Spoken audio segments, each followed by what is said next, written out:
नमस्कार दोस्तों, मैं हूं मधुलिका और स्वागत करती हूं आपका अपने इस चैनल में। बहुत सारा प्यार और बहुत सारा सपोर्ट और बहुत सारा करेज मुझे इस चैनल से मिला है, आप लोगों ने दिया है। और मैं आप लोगों के लाइक से, आप लोगों के कमेंट्स जो आप लोग मुझे करते हैं, उनसे मेरे को बहुत प्यार मिलता है आप लोगों का। और मुझे बहुत अच्छा लग रहा है जो हमारी छोटी सी एक फैमिली बनी है, जिसमें कि काफ़ी लोग ऐसे हैं जो रेगुलर बेसिस पे मुझसे जुड़े हुए हैं और बहुत सारे अपने अनुभव शेयर करते हैं, बहुत सारी अपनी बातें शेयर करते हैं मेरे साथ। कुछ चीज़ों का मैं आप लोगों को रिप्लाई कर पाती हूँ, पर कुछ चीज़ों का रिप्लाई करना थोड़ा मुश्किल होता है। उसके लिए मुझे कई बार वीडियोस बनाने पड़ते हैं, क्योंकि मैं नहीं चाहती कि आधी अधूरी जानकारी मैं आपको दूं और आप मिसगाइड हो जाए। दूसरी बात, जब भी मैं बहुत ज़्यादा मैंने कभी भी ऐसा नहीं कहा कि मैं बहुत बड़ी हीलर हूँ या मैं सेशंस वगैरह लेती हूँ या मैं ऐसा कुछ भी करती हूँ। मैं जनरली जो मेरे अपने थॉट्स होते हैं, जो मेरी अपनी बातें या विचार होते हैं, जो मुझे गाइडेंस मिलती है कई बार, क्योंकि हमें जो इंट्यूशंस अंदर से होती हैं, अगर आप मेरा वीडियो पहले मेरे देखे होंगे तो आपको पता होगा कि कई बार हमारे अंदर जो हमें इंट्यूशंस जो हमारे अंदर से आती है, वो डिवाइन गाइडेंस के रूप में आती है। अगर आप मेडिटेशन करते हैं, अगर आप इनर वर्क करते हैं, तो ये सारी चीजें आपके साथ होती हैं। तो अगर ऐसी चीजें आपकी लाइफ के अंदर घटित होती हैं, तो मैं आपको बता देती हूँ कि ये एक बहुत अच्छी अवेकनिंग होती है आपके लिए। और बहुत सारे ऐसे लोग हैं जो मुझसे काफी सारी चीजें शेयर करते हैं। वो सारी जो है अवेकन सोल हैं, जो स्पिरिचुअलिटी के मार्ग पे अपनी अपनी जगह पर कहीं ना कहीं वो चल रही हैं। और बहुत अच्छा लगता है इन सब चीजों को देखकर। और सबसे पहले मैं कुछ आप लोगों से और भी जानकारी शेयर करूंगी कि एक, मैं उनका नाम नहीं लूंगी, एक है जिन्होंने मुझे बोला कि जब तक आपको शास्त्रों का संपूर्ण ज्ञान ना हो, जब तक आपको पुराणों का संपूर्ण ज्ञान ना हो, तब तक आप जो है ज्ञान ना दें। तो मैं उनको ये बात इस वीडियो के माध्यम से बोलना चाहूंगी कि संपूर्ण ज्ञान सिर्फ ईश्वर के पास है। हम जब तक जीते हैं तब तक हम सीखते हैं। कोई भी ऐसा नहीं होता जिसको संपूर्ण ज्ञान प्राप्त हो। हम लोग सब अपनी अपनी जर्नी में हैं, अपनी अपनी यात्रा में हैं। किसी के पास कम है, किसी के पास ज्यादा है। जिनके पास थोड़ा ज्यादा है वो उस चीज को स्प्रेड करते हैं। और मैं तो मैं अपने बारे में अगर मैं आप लोगों से बात करती हूँ, तो मैं इस स्पिरिचुअलिटी में, या फिर जो मेरी अवेकनिंग अगर मैं आप लोगों से बात करती हूँ, तो हुई थी 2014 में।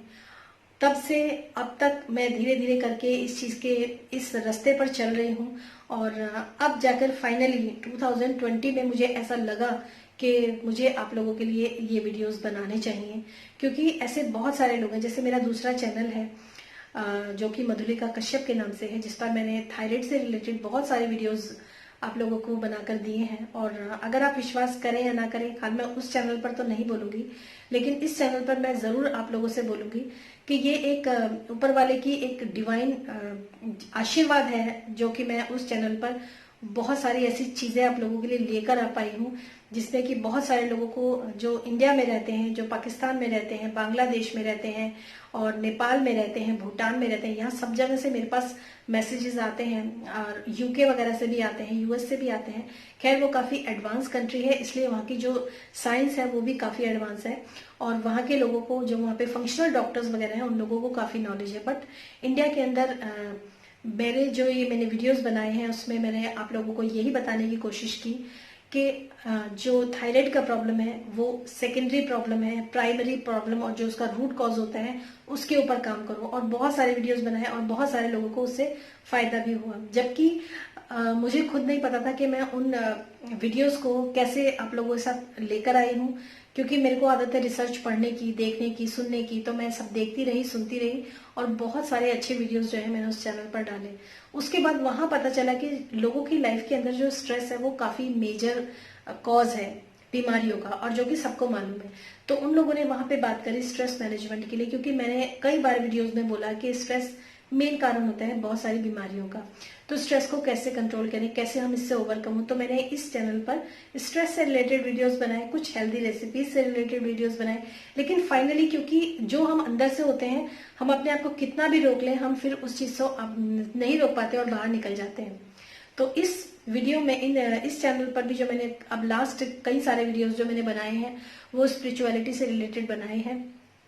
और जो भी मुझे नॉलेज है या जो भी नॉलेज आगे मैं आप लोगों के साथ शेयर करूंगी, वो सारे जो है एक्सपीरियंसेस हमें जब अपनी लाइफ के अंदर होते हैं तभी हम आगे आप लोगों को कुछ कह पाते हैं। आज का जो मेरा वीडियो है वो है हीलिंग के ऊपर। मैं थोड़ी सी आप लोगों को हीलिंग के बारे में और आप लोगों को थोड़ी सी जानकारी दूंगी और किस तरीके से ये काम करती है वो भी मैं बताऊंगी। और कई बार जो इस मेन जो मेरा बनाने का जो मकसद है इस वीडियो को वो यही है कि कई बार लोगों ने ऐसे कमेंट्स किए हैं कि मैंने उससे हीलिंग कराई और मैंने उसको 15,000 रुपए दिए, 16,000 रुपए दिए, लेकिन कोई फर्क नहीं पड़ा और मेरा सारा पैसा जो था वो बर्बाद हो गया। ये सारी चीजें सब बेकार की हैं, लोग बाग ऐसे काम करते हैं। आप सही नॉलेज दे रहे हो कि ऐसे लोगों पे ज्यादा ट्रस्ट मत करो, लेकिन आपको मैं इस वीडियो के माध्यम से ये बात बताना चाहूंगी कि ऐसे बहुत सारे लोग हैं जो कि इससे रिलेटेड वीडियोस बनाते भी हैं और सेशंस भी लेते हैं और आप उसके लिए मनी भी पे करते हैं। और इसमें कोई गलत बात भी नहीं है, क्योंकि अगर कोई इंसान आपके लिए अपना टाइम स्पेंड कर रहा है, आपको कुछ दे रहा है, आपके लिए कुछ कर रहा है, तो आपको उसके लिए पे करना चाहिए। लेकिन गलती कहाँ होती है वो मैं आज आप लोगों को इस वीडियो में बताऊंगी। जब हम अपनी हीलिंग करवाते हैं तो हीलिंग का मतलब क्या होता है? हीलिंग का मतलब होता है ट्रीटमेंट। यानी कि कोई जैसा होता है ना, किसी का कोई जख्म हो गया तो हम कहते हैं कि इसको हील होने में थोड़ा टाइम लगेगा। हीलिंग का मतलब होता है कोई ऐसी चीज, कोई ऐसी परेशानी जो आपके अंदर है जिसको ठीक होना है, जिसको हील होना है, उसको बोलते हैं हीलिंग। तो हीलिंग जो होती है वो खाली ऐसा नहीं होता कि आपको सामने से बैठकर किसी ने हीलिंग दी, आपको टच करके हीलिंग दी या फिर दूर से हाथ रख के आपको हीलिंग दी और आप हील हो गए और उसके बाद आप घर आए, घर आकर आपने जो दिनचर्या पूरी तरीके से आपकी है आप उसी को फॉलो कर रहे हैं। हीलिंग जो होती है वो आपके थॉट प्रोसेस की भी हीलिंग होती है, आपके इमोशंस की भी हीलिंग होती है, आपका डेली का जो रूटीन है, क्या रूटीन है, आप क्या फॉलो करते हैं पूरे दिन भर में, आपका डेली का प्रोसेस क्या है आपका जीने का, उसके ऊपर बहुत सारी चीजें होती हैं जो हीलिंग जो होती है वो काम करती है। सपोज अगर मैं आपको बताती हूँ कि आपकी किसी से दुश्मनी है, आपने किसी से दुश्मनी करी और आपने उसके लिए नेगेटिव इमोशंस क्रिएट किए और भेजना शुरू किया, या फिर फोन पर बोलते हैं या फिर खुलेआम सबके सामने बोलते हैं, उस तक वो बात पहुंचती है, फिर वो आपके बारे में कुछ बोलता है। तो इस तरीके से क्या होता है, एक बॉन्ड क्रिएट होता है। और बॉन्ड कैसा क्रिएट होता है, आपने नेगेटिव एनर्जी भेजी, फिर उसके बाद उसने भी नेगेटिव एनर्जी भेजी और ये नेगेटिव एनर्जीज बढ़ते बढ़ते क्या होता है, इसका ऑरा इतना बड़ा हो जाता है कि आपके लाइफ के अंदर नेगेटिविटी फिर क्रिएट होने लगती है। छोटी छोटी चीजों में आप लोगों की लाइफ के अंदर नेगेटिविटी क्रिएट होने लगती है और आप उससे डील नहीं कर पाते। फिर आपने जो किसी से हीलिंग करवाई, लेकिन आपने वो जो प्रोसेस है, जो आप कर रहे हैं, जो आप काम कर रहे हैं, उसके ऊपर आपने काम नहीं किया। आपने अपने जो नेगेटिव इमोशंस हैं उनके ऊपर आपने काम नहीं किया। आपको अगर नेगेटिव थॉट्स आपके अंदर हैं, आप हमेशा नेगेटिव ही सोचते हैं, आपका तरीका ही नेगेटिव है हर चीज को सोचने का, यानी कि आप कहते हैं कि ये ग्लास जो है वो आधा खाली है, ना कि आप ये कहते हैं कि आधा भरा हुआ है। ये तो मैंने आपको सिर्फ एक छोटा सा एग्जांपल दिया। हम डे टू डे लाइफ में ऐसी गलतियां करते हैं कि हमारे जो थॉट्स होते हैं वो पूरी तरीके से नेगेटिव होते हैं और हमारा जो कई बार हम दूसरों को जो हमारे जीवन में कई बार ऐसी गलतियां करते हैं, हमारे साथ कुछ भी बुरा करते हैं, तो मैंने ऐसे वीडियोस भी बनाए हैं कि जब ये कार्मिक्स होते हैं कई बार। वैसे भी मैं बता दूं कि आपके परिवार के अंदर, आपके सराउंडिंग्स, आपके फ्रेंड्स, आपके रिलेटिव्स जो आपसे बहुत ज्यादा इंटरेक्ट करते हैं, कई बार या तो वो आपके लिए बहुत अच्छे होते हैं या फिर आपके लिए काफी प्रॉब्लम्स खड़ी करते हैं और ये दे आर ऑल कार्मिक रिलेशंस। तो कार्मिक बर्डन्स तो आपको डिसॉल्व करना ही पड़ेगा इस लाइफ के अंदर। अगर आपके साथ ऐसी समस्याएं हैं तो मैंने वीडियोस बनाए हुए हैं कार्मिक रिलेशन के बारे में, उसका लिंक मैं आपको डिस्क्रिप्शन बॉक्स में डाल दूंगी। आपको क्या करना चाहिए वो मैं उसमें आपको समझ में आएगा काफी कुछ। तो जब भी ऐसे रिलेशंस होते हैं जो कार्मिक होते हैं, जो आपको हर्ट करते हैं, तो आपको उनको सबसे पहले फॉरगिव करना बहुत जरूरी है।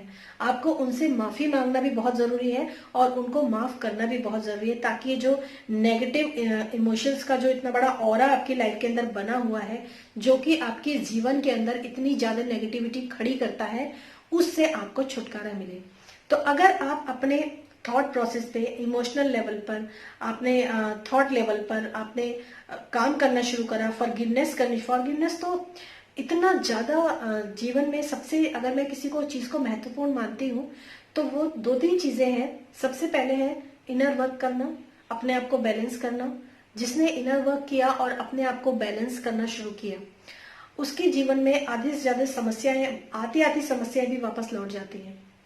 जिस इंसान ने एक जीवन में एक अपना सूत्रधार बनाया कि क्षमा करना सबसे ज्यादा जरूरी है, क्योंकि अगर आप क्षमा नहीं करेंगे, आप उस कॉर्ड को डिस्कनेक्ट नहीं करेंगे जहां से नेगेटिविटी आती भी है और आपके द्वारा जाती भी है। अगर आपने उस कॉर्ड को फॉरगिवनेस से डिस्कनेक्ट नहीं किया, तो ये आप समझ लीजिए कि आप चाहे कितना भी पैसा खर्च कर दें, आप कितने भी रीडिंग ले लें, आप कितने भी सेशंस ले लें, आप कितने भी अपने लिए हीलिंग कोर्सेज कर लें, आप हीलिंग करवा लें अपनी, कोई फर्क नहीं पड़ेगा। तो मेरा आप लोगों से एक आज का जो वीडियो मैंने आप लोगों के लिए बनाया, उसमें मेरा एक आप लोगों से यही एक निवेदन है कि जब भी आप ऐसा कोई भी काम करते हैं, स्पिरिचुअल प्रैक्टिस आप करते हैं, आप स्पिरिचुअल जर्नी में हैं, अगर आपकी अवेकनिंग हुई है, तो आपकी अवेकनिंग जो होती है वो डिवाइन के थ्रू होती है। डिवाइन गाइडेंस जो होती है वो धीरे धीरे आपको मिलने लगती है। तो अब डिवाइन जो होती है वो अपना काम करती है और आपको भी अपना काम करना चाहिए। जो लोग मेडिटेशन करते हैं, जो लोग इनर वर्क करते हैं, बहुत अच्छी बात है अगर वो लोग ऐसा करते हैं, लेकिन उसके साथ साथ आपको अपनी जो दिनचर्या है, आपकी पूरी दिनचर्या में आप क्या करते हैं? आप किसी के लिए भला बुरा बोलते हैं, आप किसी को भला बुरा कहते हैं, या फिर आपका जो दिनचर्या है वो बिल्कुल ही खराब है, मतलब आप ऐसे एरिया में रहते हैं, आपका जो कमरा है वो बिल्कुल ही खराब है, मतलब पूरी तरीके से वहां पर अनबैलेंस्ड है, आपका जो कमरा है वो पूरी तरीके से अनबैलेंस्ड है, फैला पड़ा हुआ है, चादरें सिकुड़ी पड़ी हुई हैं। ये सब चीजें जो होती है ना, ये आपकी पूरी दिनचर्या में शामिल होती हैं। आप क्या खाते हैं, किसी भी समय उठ के आप खा रहे हैं, कितना भी आप ठूस ठूस के खाना शुरू करते हैं, और आप आधी रात को उठे हैं फिर आपने पूरा प्लेट भर के खाना शुरू कर दिया आपको। और सबसे बड़ी बात जो मैं आज आप लोगों को एक और बताऊंगी, कुछ लोग जो वीडियोस देखते हैं, न्यूज़ पढ़ते हैं, या फिर कुछ ऐसी मूवीज वगैरह जो आती हैं, जो देखते हैं, जो नहीं सही होती हैं, मैं डायरेक्टली बोलूँ तो जो एडल्ट मूवीज वगैरह होती हैं, उन लोगों को भी जो देखते हैं जो लोग, उन लोगों के लिए भी मैं बता दूं कि अवेकनिंग के प्रोसेस में अगर आपको अपनी अवेकनिंग, अगर आप स्पिरिचुअल हैं या आप मेडिटेशन करते हैं, तो आप इन चीज़ों से थोड़ा सा दूर रहिए, क्योंकि ये आपकी लाइफ के अंदर, आपके थॉट्स के अंदर नेगेटिव एनर्जीज को क्रिएट करने का काम करती हैं। तो ऐसी बहुत सारी चीजें होती हैं, जैसे आप किसी का बुरा करते हैं, या फिर आप दिन भर में सोचते रहते हैं कि उसने, मतलब किसी एक के पीछे पड़े हुए हैं, बस उसको हमेशा उल्टा सीधा बोलना। आपके घर में आजकल जैसे घर में लोग हैं, हस्बैंड के बारे में उल्टा सीधा बोलना, बच्चों को हमेशा 24 घंटे जो है डांटना, फटकारना, मतलब घर के अंदर प्रेम ही नहीं है, घर के अंदर कोई ऑर्गेनाइजेशन ही नहीं है, आपकी लाइफ बिल्कुल भी ऑर्गेनाइज नहीं है, और आप चले हैं हीलिंग करवाने के लिए। मैं बिल्कुल अपने इस चैनल पे बिल्कुल साफ बोलती हूँ, मैं ऐसा नहीं सोचती हूँ कि मैं बहुत प्यारी प्यारी अच्छी अच्छी बातें करूँ तो आपको अच्छा लगेगा, ऐसा नहीं है। रियलिटी हमेशा हर इंसान को पता होनी चाहिए और उसका सामना भी करना चाहिए। आप कुछ भी करते हैं, आजकल कितने सारे ऐसे लोग हैं जो इकट्ठा होते हैं मेडिटेशन करने के लिए, कितने सारे ऐसे लोग जहाँ सेमिनार्स होते हैं, आप अच्छी बातें सुनते हैं, सत्संग में जाते हैं, सबका अपना अपना जरिया होता है स्पिरिचुअलिटी को अचीव करने का। तो अपनी लाइफ के अंदर थोड़ा सा आप चेंज लाएंगे तो ये चीजें वर्क करेंगी आपके ऊपर। अदरवाइज आप कितना भी पैसा खर्च कर लीजिए, कुछ भी कर लीजिए, और कितने भी घंटे आप मेडिटेशन में बैठ जाइए, आप इतने 4 घंटे, 2 घंटे, 1 घंटा जब भी आप मेडिटेशन में बैठते हैं, मेडिटेशन से उठते ही आप के विचार तो मन में ये होते हैं कि मैंने मेडिटेशन किया, आई एम स्पिरिचुअल, और मैंने अपनी हीलिंग कर ली है, ये सब आप सोचते हैं, लेकिन कर्म क्या कर रहे हैं आप? उसके बाद आपकी जो वाणी से जो चीजें निकल रही हैं, आपके मुंह से जो चीजें निकल रही हैं, वो सारी कैसी निकल रही हैं? आप किसी के बारे में क्या बोल रहे हैं? गॉसिप कर रहे हैं, गपशप कर रहे हैं, किसी की बुराइयां कर रहे हैं, फोन उठाए लगे हैं घंटे भर तक किसी के बारे में बुराइयां करने के लिए, और आपको मन में ऐसा लगता है कि आप स्पिरिचुअल हैं, बट ऐसा नहीं होता। स्पिरिचुअलिटी एक ऐसी जर्नी है जो कि मैं अगर आपसे सीधे शब्दों में कहूं कि सरलता से जीना बहुत आसान है, लेकिन सरलता बहुत कठिन होता है उसको अपनाना। जीवन बहुत सरल है, जीवन एक बहुत ही सरल चीज है। जैसे कि आजकल आप लोग फील कर रहे होंगे कि आजकल इंसान ना तो किसी दिखावे में जा रहा है, ना ब्रांडेड कपड़ों के पीछे जा रहा है, ना कहीं घूमने के लिए जा रहा है, ना फास्ट फूड खा रहा है, ना बाहर का कुछ भी चीजें खा रहा है। कितना साधारण जीवन है, और इसी साधारण जीवन को हम लोग भूल चुके थे बिल्कुल। तो जीवन बहुत साधारण है, लेकिन साधारण जीवन को जीना बहुत कठिन है। अगर अभी ये सारी समस्याएं ठीक हो जाएंगी लॉकडाउन की, तो उसके बाद लोग क्या करेंगे, फटाफट जो अपनी पुरानी आदतें हैं, पुरानी हैबिट्स हैं, उन सब में फिर से शुरू हो जाएंगे। और कुछ लोग ऐसे भी हैं जो इस समय पर मेडिटेशन के सेशंस करवा रहे हैं, कुछ लोग ऐसे भी हैं जो इस समय पे एक्सरसाइजेस करवा रहे हैं लोगों को डेली अपने यूट्यूब चैनल के माध्यम से। उन लोगों के लिए तो मैं बहुत ही ज्यादा थैंकफुल हूँ जो ऐसा काम कर रहे हैं इस समय लॉकडाउन में, क्योंकि ऐसे बहुत सारी सोल्स हैं जो इस दौरान अवेकन हुई हैं, क्योंकि ये 444 पोर्टल है जो ये अप्रैल का महीना है। और इसमें पता ही है आपको कि अवेकनिंग का टाइम है, ये ट्रांसफॉर्मेशन का टाइम है। तो इस समय पर जब लोग अपने घर में बैठे हैं, जब बाहर से दुनिया से डिस्कनेक्ट हो गए हैं, जब अपने बारे में सोच रहे हैं, बहुत से लोग ऐसे हैं जो सिर्फ अपने अंदर मनन कर रहे हैं कि उन्होंने जीवन में क्या किया है, क्या नहीं किया है, किस तरीके से वो अपने जीवन में स्पीडली भाग रहे थे, ना घर वालों की चिंता ना किसी की, बस भागे जा रहे हैं पैसा कमाने के लिए। तो आज घर में ठहरे हैं, बैठे हैं, देख रहे हैं कि हम किस तरीके से अपनी अवेकनिंग कर सकते हैं, किस तरीके से हम खुद के अंदर जागृति ला सकते हैं। तो ऐसी बहुत सारी बातें हैं। तो मेरा ये वीडियो बनाने का मकसद सिर्फ इतना ही है कि ना तो मैं ऐसे कोई सेशंस लेती हूँ और ना ही मैं बहुत ज्यादा ज्ञान की वैसी बातें आप लोगों से करती हूँ। जितना मुझे नॉलेज है, जितनी मुझे डिवाइन गाइडेंस होती है, जितनी मुझे इंट्यूशंस के थ्रू डिवाइन मैसेजेस मिलते हैं, वो सारे के सारे मैसेजेस मैं आप लोगों तक कन्वे करती हूँ। बस मेरा इतना ही रोल है, इससे ज्यादा मेरा कोई रोल नहीं है। और आप लोगों को मैं ये भी बता दूं, इसी वीडियो के माध्यम से मैंने आप लोगों को ये भी बताया कि जब भी आप हीलिंग करते हैं, जब भी आप स्पिरिचुअल जर्नी में होते हैं, तो बहुत सारी चीजें जो होती हैं आपको अपनी संभालनी चाहिए, बहुत सारे इमोशंस पे आपको कंट्रोल करना चाहिए। और सबसे बड़ी चीज जो होती है वो होती है फॉरगिवनेस, दूसरों को माफ करना। ताकि ये इसमें उसका फायदा नहीं है, इसमें आप ही का फायदा है। क्योंकि जब हम किसी को माफ कर देते हैं, और माफ करने का मतलब ये नहीं है कि आप जाके फिर से उससे दोस्ती कर लेंगे। माफ करने का जो एक फायदा होता है वो ये होता है कि आपके अंदर से जो नेगेटिव एनर्जी का जो ऑरा होता है वो कहीं ना कहीं हट जाता है। तो उम्मीद है आप लोगों को ये वीडियो पसंद आया होगा। इसके बाद में आप लोगों से बहुत ही इंटरेस्टिंग टॉपिक पे बात करूंगी, और वो है कि सूफी गानों के साथ किस तरीके से जो सूफी लोग होते हैं वो क्या करते हैं। और ये एक बहुत ही रियलिटी है और बहुत इंटरेस्टिंग है, जो नेक्स्ट वीडियो में आप लोगों के लिए बनाऊंगी कि सूफी लोग जो होते हैं किस तरीके से मोक्ष को प्राप्त करते हैं, किस तरीके से वो अपने जो गाने गाते हैं वो क्या करते हैं, उनकी क्या लाइफ होती है, उसके बारे में आप लोगों को थोड़ी सी नॉलेज दूंगी। फिर मिलूंगी मैं नेक्स्ट वीडियो में, तब तक के लिए नमस्कार।